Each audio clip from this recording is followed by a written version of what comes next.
kegiatan kita ini bukan hanya rutinitas ya anak-anak ibu semua ya. Jadi bukan hanya rutinitas yang kita mendengar quote, mendengar vocab, kemudian mendengar bapak ibu guru memberikan mungkin motivasi atau informasi, tidak sebatas itu. Tetapi memahami dan mendalami makna dan artinya sehingga bisa kalian aplikasikan dalam kehidupan seperti itu. Ya contoh tadi tidak harus menjadi hebat untuk memulai.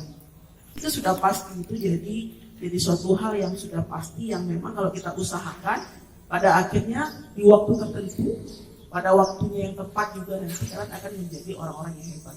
Ya, misalnya pagi hari setelah sholat subuh, yang muslim itu ngajian, yang Nasrani apa? Baca Alkitab, ya. Nah, yang muslim ini paling sering tidur karena apa? Tidak ada gurunya. Padahal itu kan ibadah ya, tidak selalu harus diawasi. Kalau ibadah itu pasti ada Tuhan yang mengawasi, itu sudah pasti. Nggak hanya ibadah, semua tingkah laku kita, semua perbuatan kita itu ada Tuhan. Ada malaikat juga yang mengawasi. Ini tidak perlu harus ada guru yang di samping baru mengaji. Kalau tidak ada guru berarti tidur seperti itu. Ya. Nah ini banyak sekali nih, sampai ngorok-ngorok, sampai ences-ences gitu, keluar liurnya. Itu sambil menunggu jam pulang ke asrama itu sampai keluar liurnya, luar biasa. Padahal sudah bangun dari jam berapa, kemudian sudah wudu, sudah sholat, tiba-tiba tidur lagi. Padahal di situ anak-anak ibu harus mengaji.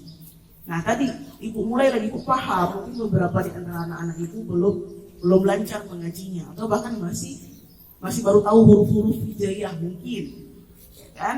Tetapi banyak cara nak untuk bisa kalian belajar terus. Jadi nggak hanya berdiam diri tunggu ilham dari Tuhan tiba-tiba bisa ngaji, nggak bisa.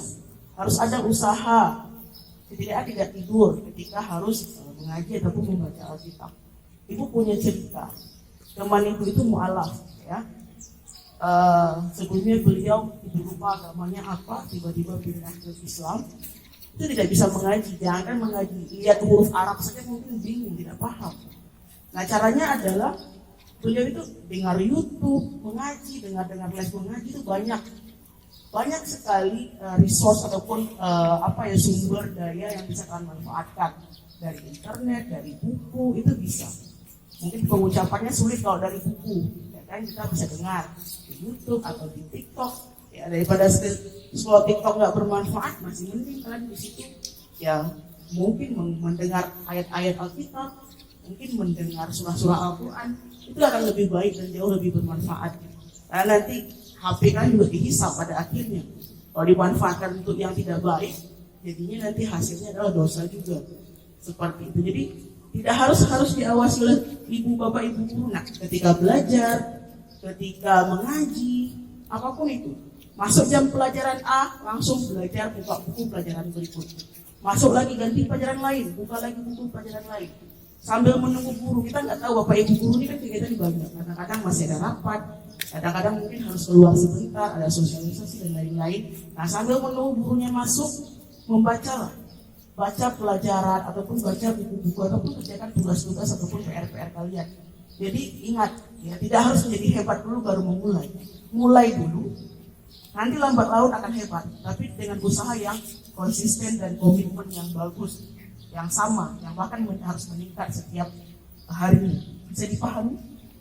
Bisa ya. Jadi ibu mau lihat lagi kalau tanpa pengawasan, tanpa bapak ibu guru di samping, apakah anak-anak ibu hanya bermain-main saja, tidak ada yang meneruskan belajar ataupun tidak ada yang meneruskan mengaji, ibu akan lihat. Kalau memang masih terjadi, kita akan lihat seperti apa nanti perlakuannya ataupun akan ada konsekuensi atau apapun itu nanti kita akan lihat. Ya harapannya tumbuh dari kesadaran anak-anak ibu semua. Harapannya itu. Jadi tidak ada di sekolah yang dipaksakan. Karena kalau dipaksakan nggak bahagia. Tadi vocabnya bahagia. Kalau semua terpaksa itu tidak akan bahagia. Mungkin awalnya dipaksa. Ibu pikir sudah cukup ya dipaksa, yang kelas 7, kelas 10 sudah 7 bulan dipaksa. Yang kelas 11, kelas 8 sudah 1 tahun lebih dipaksa. Yang kelas 12 sama kelas 9 sudah hampir 3 tahun mau tamat. Tapi nggak mungkin dipaksa terus. Bapak ibu guru sudah mengarahkan, sudah kasih tahu gini, tapi tetap tidak bisa dilakukan.